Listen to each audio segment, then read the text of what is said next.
नमस्कार। ज्ञानचंद प्रसाद मेहता, मेहता टॉक्स पर।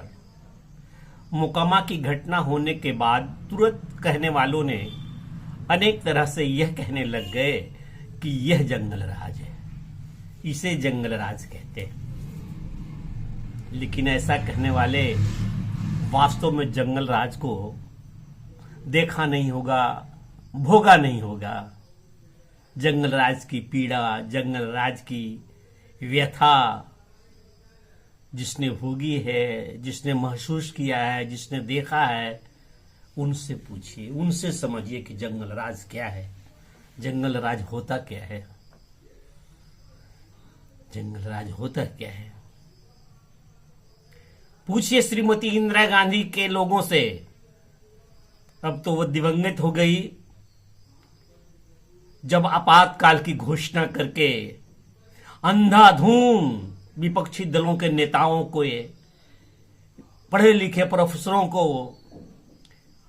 अनेक प्रकार के बुद्धिजीवियों को जिनका पॉलिटिक्स से दूर दूर तक का नाता नहीं हो, राष्ट्रीय स्वयंसेवक संघ पर प्रतिबंध लगा के इसके कार्यकर्ताओं को, इसके अधिकारियों को, इसके प्रचारकों को जानवरों की तरह पकड़ पकड़ करके जेलों में ठूंस किया करती थी।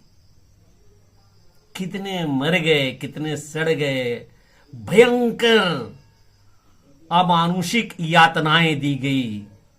दक्षिण की एक नायिका को इस तरह से प्रताड़ित किया गया कि फिर वह किसी काम की नहीं रही। जंगल राज पूछिए श्रीमती इंदिरा गांधी को या उनके पार्टी के नेताओं से कि कैसे एक विचारधारा ने श्रीमती इंदिरा गांधी की हत्या की थी। वह विचारधारा थी अलगाववाद की। लेकिन सिला किसको मिला? देश भर के संपूर्ण निर्दोष सिखों को, हमारे केशधारी हिंदुओं को। दिल्ली में, कानपुर में, जहां तहां दुकान लूटे गए। दिल्ली में तो भयानक दंगा किया। उसे कहते जंगल राज, जहां लॉ एंड ऑर्डर एकदम शिथिल हो जाए। ये कांग्रेस के कृत्य है। जंगल राज चलने देने की, चलाने की, सृजन करने की। जंगल राज पूछना हो तो बिहार में लालू यादव से पूछिए कि उनका एक मित्र सांसद शहाबुद्दीन के कारनामे कैसे होते थे। यह प्रसंग के बड़े ही अनुकूल है। बिहार में चुनाव है और चुनाव में बहुत वादे किए जा रहे हैं लालू यादव के पुत्र के द्वारा, ये राष्ट्रीय जनता दल के द्वारा, कि वोट दो, वोट दो, हम हर घर को नौकरी देंगे। बेशक नौकरी दे देना, लेकिन नौकरी से ज्यादा प्यारा व्यक्ति का सम्मान है, व्यक्ति की प्रतिष्ठा है, उसकी इज्जत है। जब इज्जत न रहेगी, नौकरी लेके क्या करोगे? देखा हुआ है 15 वर्षों का राज, किस किस तरह से, जहां पर के अपहरण उद्योग बन गया था, फिरौती व्यवसाय था, भय लगता था, भय लगता था बस में चलने में। योजनाबद्ध तरीके से बस में बैठे हुए लोग छिड़ते थे और लालू प्रसाद यादव जी को अकारण बोलते थे कि अरे ये तो इससे क्या राज चलेगा, ये फलाना है, ये यादव है, बुड़बक है।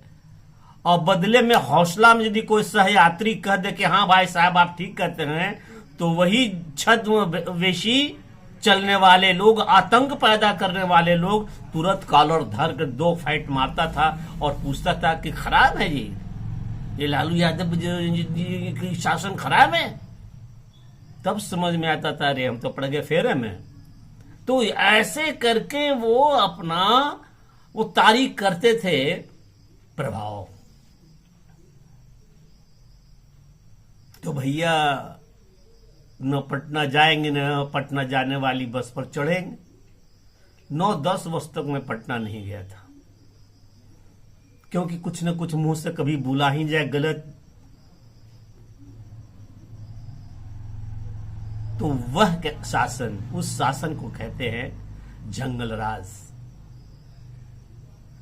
और यह तो लॉ एंड ऑर्डर की बात है। स्वर्गीय दुलार चंद यादव जी संयोग से यादव थे, कोई भी हो सकते हैं। यदि आप बाहुबली हैं तो बाहुबली की तो जाति नहीं होती है, लेकिन यदि ये जाति है तो वे यादव थे।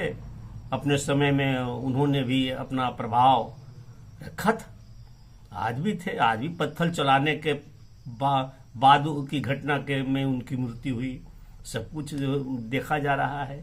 फिर भी दिवंगत दुलार चंद यादव जी के साथ मेरा पूरा ये उनके न्याय मिले, उनके समर्थन है। इस मामले में श्रद्धांजलि समर्पित करता हूं। दोषी को सजा मिले, लेकिन यहां लॉ एंड ऑर्डर देखिए कितना क्लियर है। शनै शनै शनै शनै करके सब कुछ हो रहा है, गिरफ्तारियां भी हो रही है।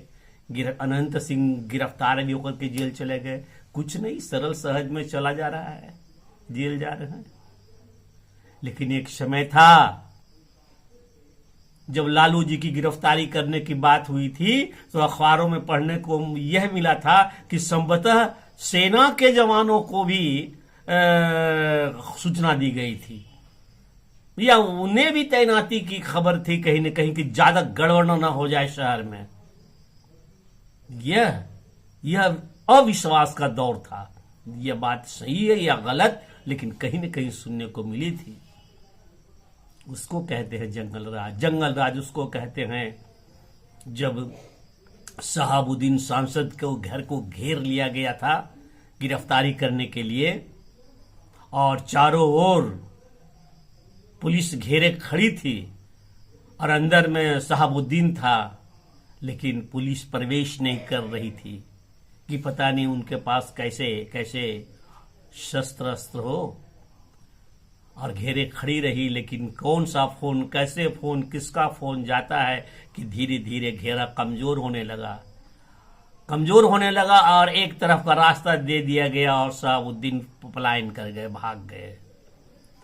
इसे कहते हैं जंगल राज। यह जंगल राज नहीं है, सीधा सीधी विधि व्यवस्था का मामला है। एक आदमी की हत्या हुई जो गलत है, और दूसरे पक्ष जिस पर हत्या का आरोप लगाया जा रहा है उसे बिहार पुलिस ने गिरफ्तार कर जेल भेज दिया है, और भी गिरफ्तारियां चल रही है।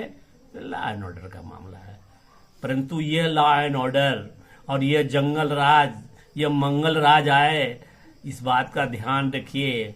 आने वाला चुनाव है, पल में आपकी किस्मत बदल जा सकती है।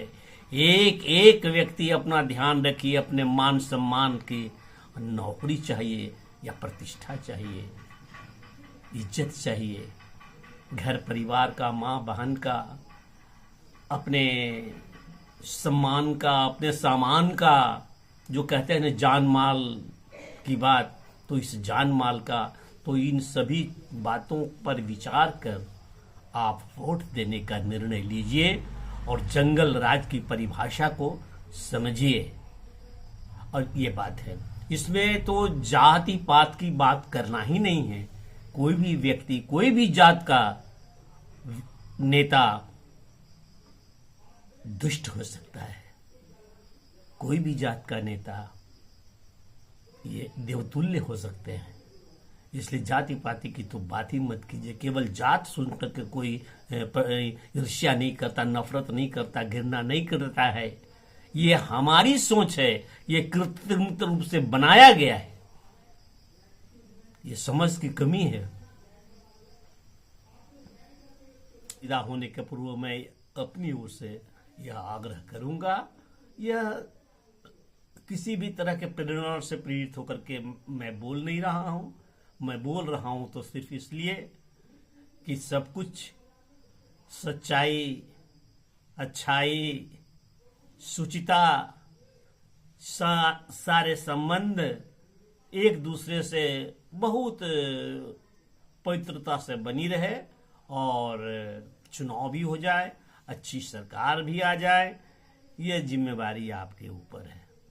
मैंने किसी का यह नहीं कहा कि किस छाप में वोट देना है और किस निशान का बटन नहीं दबाना है।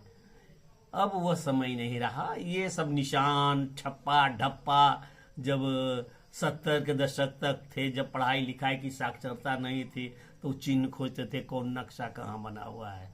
अब हर व्यक्ति जानता है किसका सिंबल क्या है और किसका सिंबल क्या है, और उसी तरह से कहाँ किस सिंबल में शांति है, कहाँ शीतलता है, किस सिंबल में जलन है, किस सिंबल में धा है, ताप है।